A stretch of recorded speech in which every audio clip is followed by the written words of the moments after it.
Hello friends, so today we are starting our new chapter that is solution। ये 12th का first chapter है, तो हम आज इसे स्टार्ट करते हैं। तो सबसे पहले हम ये समझते हैं कि सॉल्यूशन होता क्या है। See solutions are the homogeneous mixture of two और मोर कंपोनेंट्स।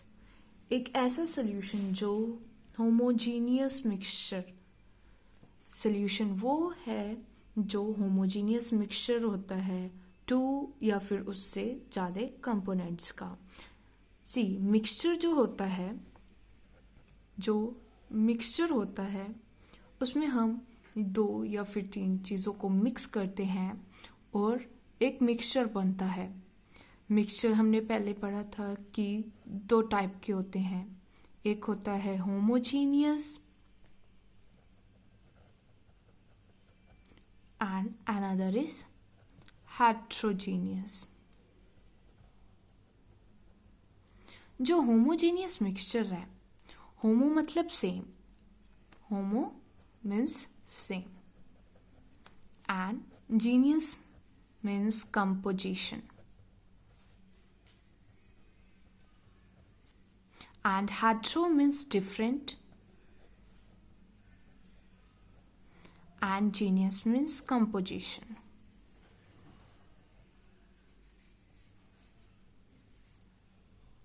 एक ऐसा मिक्सचर जिसमें कंपोनेंट्स के सेम कंपोजिशन होती है उसको हम सॉल्यूशन कहते हैं। अब सॉल्यूशन में होता क्या है?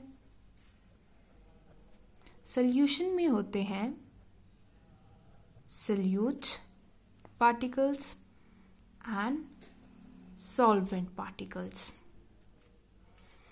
solute वो पार्टिकल्स होते हैं जो लेस अमाउंट में प्रेजेंट होते हैं और सॉल्वेंट पार्टिकल्स वो पार्टिकल्स होते हैं जो मोर अमाउंट में प्रेजेंट होते हैं। फॉर एग्जाम्पल, अगर हम वाटर शुगर सोल्यूशन लेते हैं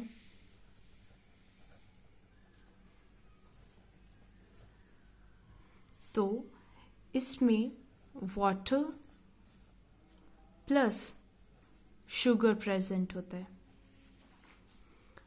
जो वाटर होता है इसका अमाउंट ज़्यादा होता है, मोर, एंड शुगर का जो अमाउंट होता है वो लेस होता है। इट मीन्स जो वाटर है वो इस सॉल्यूशन में सॉल्वेंट की तरह रिएक्ट कर रहा है एंड जो शुगर है वो सोल्यूट पार्टिकल्स की तरह एक्ट कर रहा है बिकॉज इसका अमाउंट लेस है। आगे हम बढ़ते हैं कंसंट्रेशन टर्म्स की तरफ।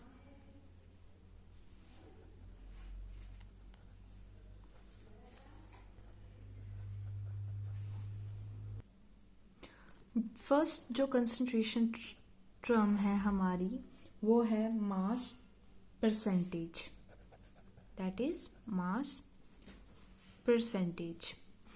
अगर हमें किसी का भी मास परसेंटेज निकालना है then it will be equal to mass of the component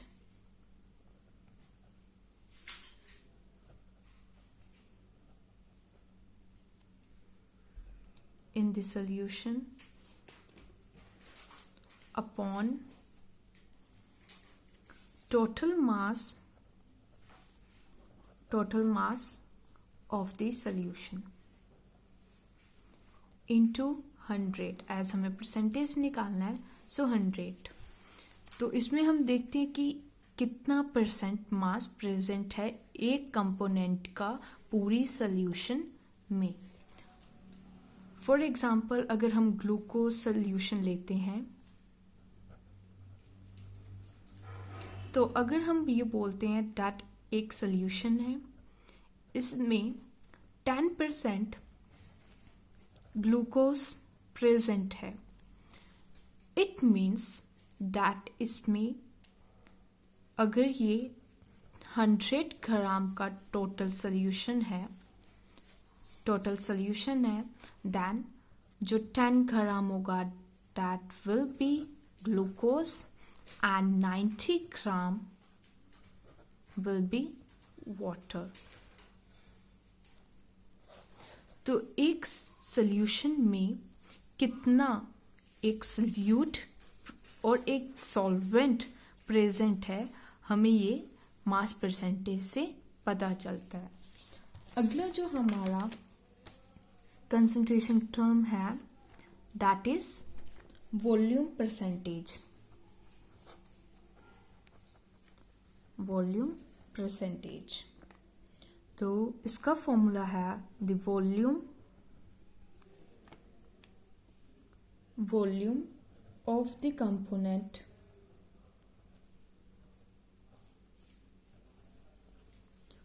upon total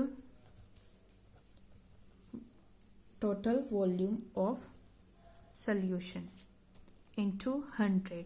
जहाँ भी हमें परसेंटेज निकालनी होती है हम हमेशा वहाँ पर 100 से मल्टीप्लाई करते हैं. इन सब कंसंट्रेशन टर्म्स का हमारे इंडस्ट्रीज में बहुत ज़्यादा यूज़ होता है, इसलिए हम इसमें स्टडी करते हैं. जो अनदर है तीसरा जो हमारा कंसंट्रेशन टर्म है that is mass by volume percentage. तो ये जो मास बाय वॉल्यूम है इसका फॉर्मूला होगा मास ऑफ solute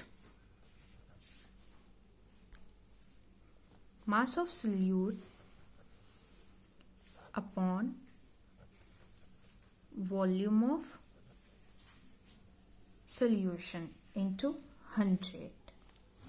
अगला जो है हमारा that is mole fraction.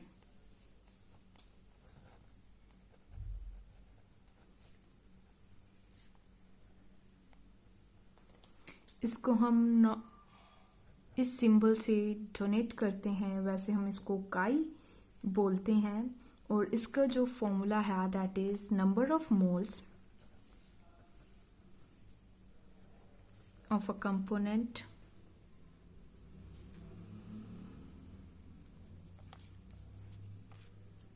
Upon total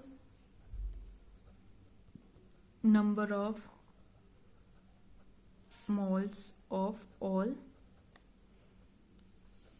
component. यहाँ पर वो कंपोनेंट होगा जिसका हमें मोल फ्रैक्शन निकालना है.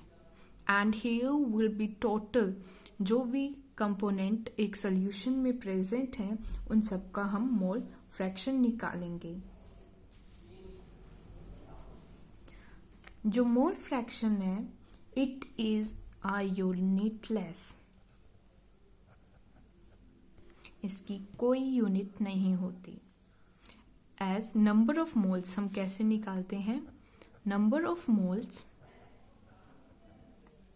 Is equal to given mass upon molecular मास.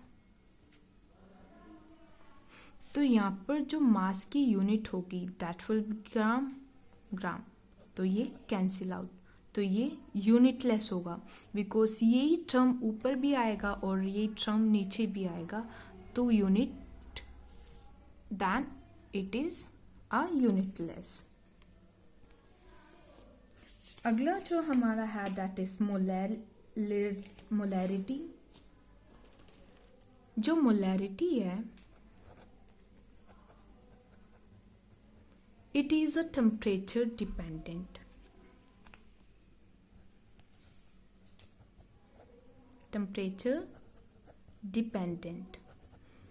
अब क्यों question raises why it is temperature dependent? कुछ ऐसे फैक्टर्स होंगे जो इसमें होंगे जो टेम्परेचर पर डिपेंड कर रहे होंगे.